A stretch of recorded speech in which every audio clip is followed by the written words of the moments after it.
Why Dating Life Sucks as the Queen of England, Part 4. Welcome to Boring Stories, where we explore the unexciting aspects of extraordinary lives. Tonight we dive into the complexities and constraints of dating life as the Queen of England, contrasting it with the freedom and spontaneity of dating in America. Settle in, relax, and let this gentle narrative guide you into a peaceful slumber. As you settle into your sheets this evening, consider liking this video and subscribing, but only if our boring stories truly resonate with you. We'd love to hear from you in the comments. Tell us where you're tuning in from and the time on your clock. It's always delightful to see our global community come together. So be sure to also share these stories with the most boring person you know, so our boring community will grow. Now dim the lights, cuddle up with your favourite blanket or pillow, and let's embark on tonight's journey of why dating life sucks as the Queen of England. Imagine, if you will, the soft, almost imperceptible whisper of the night settling around you, the gentle hum of distant sounds fading into the quietude of your room. You're about to enter a world where the most personal of human experiences, the search for companionship, the thrill of a new connection, the delicate dance of romance, is transformed into a matter of state, a complex interplay of duty, tradition, and unwavering public scrutiny. This is not the world you know, where each encounter is an opportunity for spontaneous connection, for genuine discovery, and perhaps for the blossoming of true, unburdened romance. For many, dating is a journey of exploration filled with the exhilarating thrill of new experiences, the nervous anticipation of a first meeting, and the profound joy of personal choice. But as Queen of England, dating is anything but casual. It is a tightly controlled affair, bound by centuries of tradition, rigid protocol, and the unblinking eye of public scrutiny. In America, and indeed in much of the modern world, dating often begins with the exciting, almost limitless, freedom of choice. Whether it's the casual swipe right on a dating app, the unexpected encounter with someone interesting at a coffee shop, the lively conversation struck up at a bar, or the comforting familiarity of being set up by well-meaning friends, the possibilities seem endless. The freedom to date who you want, when you want, where you want, offers a profound sense of empowerment and adventure. You can explore different personalities, different backgrounds, different interests, all at your own pace, guided purely by personal attraction and compatibility. Contrast this vibrant, unconstrained landscape with the Queen, whose dating life is dictated not by personal desire, but by royal expectations, by the need to maintain appearances, and by the intricate machinery of the monarchy itself. The very notion of a blind date or a casual flirtation is simply alien to the royal sphere. There is no anonymity, no opportunity for a quiet, unobserved coffee date. Every potential relationship is subject to intense, almost suffocating scrutiny from the moment it is even conceived as a possibility. The choice of a partner is not just a deeply personal decision, but a matter of profound state interest, a strategic move on the grand chessboard of the monarchy. Each suitor is evaluated not only for their personal compatibility, their charm, or their wit, but for their impeccable background, their social standing, their religious affiliation, their political leanings, and most crucially, their potential impact on the stability and public perception of the monarchy. Imagine the immense pressure of knowing that every romantic interest, every delicate flutter of the heart, must withstand the cold, hard judgment of not only your closest family and advisors, but an entire nation, and indeed a global public. Privacy, a fundamental luxury afforded to most individuals in their romantic pursuits, is an almost non-existent commodity in royal dating. In America, couples often enjoy the freedom to explore their relationship away from prying eyes, whether through quiet, intimate dinners in dimly lit restaurants, shared hobbies pursued in secluded spaces, or spontaneous weekend getaways to remote cabins or bustling cities where they can simply be themselves, unobserved. For the Queen, every interaction, every outing, every whispered conversation is observed, every movement potentially photographed by a lurking paparazzo and reported in the tabloids, analysed by royal commentators and discussed by millions. The simple, profound joy of getting to know someone without external pressure, without the constant awareness of being watched, without the fear of misinterpretation, is a rarity, a fleeting dream in a life lived entirely on public display. Imagine the subtle shift in atmosphere when a potential suitor enters the royal orbit. It's not a casual introduction at a party, it's a carefully orchestrated meeting, perhaps at a formal event or a private dinner arranged by trusted family members or advisors. The initial interactions are steeped in protocol, polite and measured, far removed from the easygoing banter of a typical first date. Every word is weighed, every gesture considered. The conversation must remain appropriate, never straying into overly personal or controversial territory. This constant adherence to decorum, even in the nascent stages of a romantic connection, stifles the very spontaneity and vulnerability that allow genuine intimacy to blossom. The formalities of royal life extend deeply into the personal realm, permeating even the most intimate of encounters.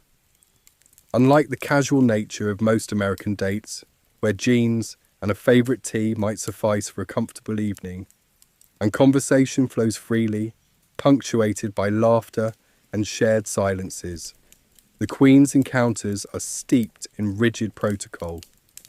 Every meeting, every conversation, every shared moment must adhere to the highest standards of decorum, leaving precious little room for the relaxed banter, the genuine moments of awkwardness, or the uninhibited expressions of affection that characterize the development of a true romantic connection.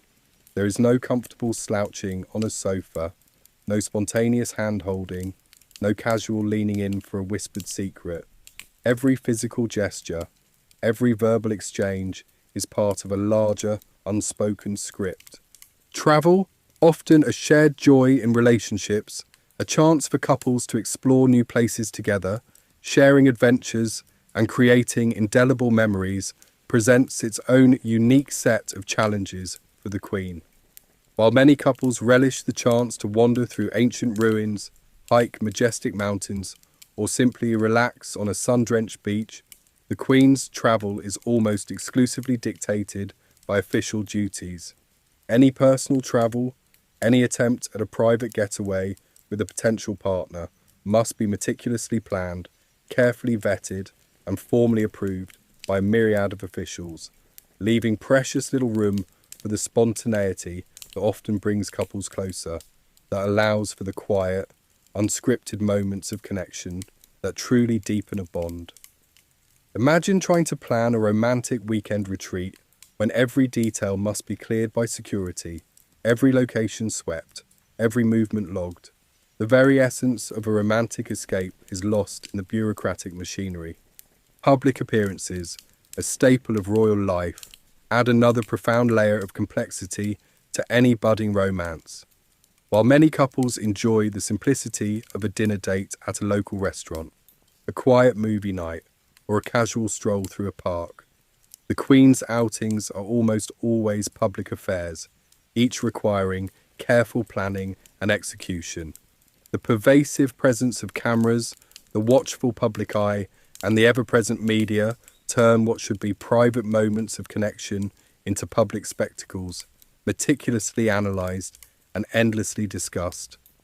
Imagine trying to have a heartfelt conversation, a moment of genuine intimacy, knowing that every facial expression, every subtle gesture, every whispered word is potentially captured and dissected by millions. The pressure to maintain a composed, dignified facade, even in the tender beginnings of a relationship, is immense, stifling the very vulnerability required for true emotional connection. And then there's the immense, almost crushing weight of legacy and duty that permeates every aspect of a royal relationship. For most individuals, the future of a relationship is a personal journey, navigated solely by the individuals involved, guided by their own desires, their own hopes, their own dreams. For the Queen, every relationship, particularly any leading to marriage, carries the profound burden of legacy, the unwavering expectation of producing heirs, and the continuation of the royal line. The personal becomes inextricably intertwined with the political. The private becomes undeniably public. The choice of a spouse is not just about love. It is about securing the future of the monarchy, ensuring stability, and upholding centuries of tradition. This transforms a deeply personal decision into a matter of national and sometimes international significance. As you consider the challenges of royal dating, think of the profound freedom to choose a partner based purely on personal connection, based on shared laughter, intellectual chemistry, or a simple, undeniable spark.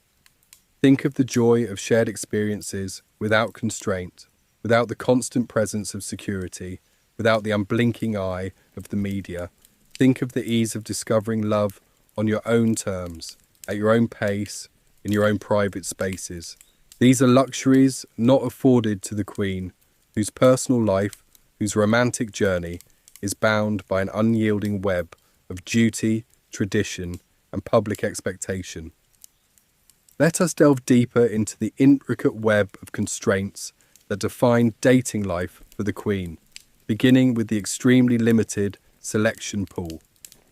For the vast majority of people, the world is their oyster when it comes to finding a partner. They can meet people from all walks of life, from diverse backgrounds, with varied professions and interests.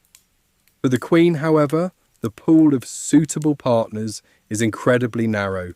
Potential suitors must not only be of appropriate social standing, often from other royal families or aristocratic backgrounds, but they must also adhere to specific religious requirements, historically Protestant, and possess a character deemed impeccable and suitable for public life.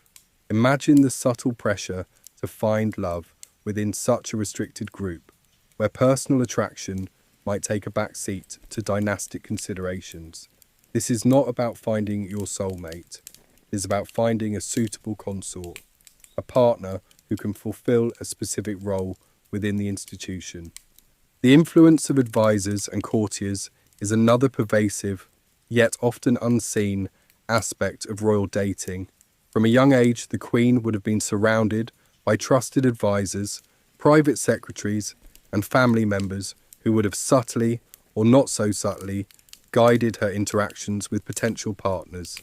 These individuals, steeped in royal protocol and the intricacies of state, would have vetted suitors, offered counsel, and perhaps even orchestrated meetings. Imagine trying to navigate the delicate dance of a budding romance when every interaction is potentially observed, analysed, and discussed by a team of professionals whose primary concern is the stability and future of the monarchy rather than your personal happiness. This constant, quiet presence of the establishment in your personal life is a unique burden. Communication, the very bedrock of any healthy relationship, becomes a complex challenge under constant public scrutiny. Imagine trying to have an open, honest, and vulnerable conversation with a potential partner, knowing that every word might be overheard, every expression interpreted, every nuance dissected by those around you or by the ever-present media. The freedom to simply talk things out, to express doubts, fears, or deep affections without reservation is severely curtailed. Conversations become more guarded, more formal, less spontaneous. This lack of genuine, uninhibited communication can create a subtle emotional distance, even in the closest of relationships, a quiet erosion of true intimacy. The concept of dating itself as a period of casual exploration before commitment is largely non-existent. For the Queen, any serious romantic interest quickly moves towards the expectation of engagement and marriage, which are not just personal milestones, but significant state affairs. The announcement of an engagement is a national event, followed by meticulous planning for a royal wedding that will be watched by millions, if not billions, around the world. Imagine the pressure of knowing that your engagement is not just a promise between two people, but a public declaration with profound implications for the future of the monarchy. This transforms the joyous anticipation of marriage into a weighty public duty, a carefully managed transition from private affection to public commitment. Even after marriage, the constraints on personal life continue, and indeed intensify. The spouse of the monarch takes on a rigorous set of duties and expectations, often sacrificing their own career or personal aspirations to support the crown. Imagine the subtle pressure to ensure your partner is happy and fulfilled within this highly structured existence, knowing that their life, too, has been irrevocably altered by their connection to you. The marriage is not just a union of two individuals, it is a partnership in duty, a shared commitment to the institution. This creates a unique dynamic, where personal happiness is often intertwined with, and sometimes subsumed by, public responsibility. The historical precedent of royal marriages being strategic alliances, rather than purely love matches, casts a long shadow. While Queen Elizabeth II was fortunate to marry for love, her predecessors often entered into unions dictated by political necessity to secure alliances or to consolidate power. This historical context reinforces the idea that royal relationships are fundamentally different from ordinary ones, that they serve a purpose beyond personal fulfillment. Even in a modern context, this legacy of strategic marriage subtly influences expectations and perceptions, reminding the monarch that their personal choices have profound public consequences. The quiet longing for normalcy, for a simpler, unburdened, romantic life, is a pervasive undercurrent. Imagine seeing ordinary couples holding hands in a park, sharing a casual meal in a bustling pub, or simply enjoying a quiet evening at home without the presence of staff or security. These seemingly mundane moments, filled with uninhibited connection, would be a profound luxury for the Queen. The desire for such simplicity, for the freedom to simply be with a loved one without the weight of the crown, is a subtle yet persistent yearning that can never be fully satisfied. This quiet wistfulness for the ordinary is a profound aspect of her extraordinary life. The pressure to produce heirs, particularly a male heir in previous generations, was a fundamental aspect of royal marriage. While the rules of succession have evolved, the expectation of continuing the royal line remains paramount. Imagine the subtle, unspoken pressure to conceive, to carry a pregnancy, and to give birth, knowing that the health and gender of your child are matters of national interest. This transforms the deeply personal experience of starting a family into a public duty, a continuation of the dynastic routine. The joy of parenthood is intertwined with the profound responsibility of securing the future of the monarchy. Even the simplest gestures of affection become public property. A tender glance, a shared smile, a subtle touch of the hand. These moments, which for most couples are private expressions of love, are captured by cameras, analysed by commentators, and disseminated globally. Imagine the constant awareness that your most intimate gestures are being observed and interpreted by millions. This can lead to a quiet self-consciousness, a subtle restraint in expressing affection, as every movement becomes part of the public narrative. The freedom to simply be in love without the external gaze is a luxury denied. The concept of dating apps or online dating, so prevalent in modern society, is utterly incompatible with royal life. The idea of creating a profile, swiping through potential matches, or engaging in anonymous online conversations is simply unimaginable. The need for privacy, security, and meticulous vetting makes such casual exploration impossible. This highlights the vast chasm between the dating experiences of ordinary individuals and the highly controlled, traditional world of the monarchy. The digital age of romance, with its myriad of choices and casual encounters, remains entirely outside the royal sphere. The constant presence of security, while essential for safety, also acts as an invisible barrier to intimacy. Imagine trying to have a romantic moment, a private conversation, or a spontaneous outing when you are always accompanied by discreet but ever-present security personnel. While they are trained to be unobtrusive, their very presence creates a subtle constraint, a constant reminder that you are never truly alone, never truly free from observation. This quiet, pervasive security detail, while reassuring, also subtly erodes the sense of complete privacy and spontaneity that allows romance to flourish. The public's fascination with royal relationships, fueled by tabloids and social media, adds another layer of relentless pressure.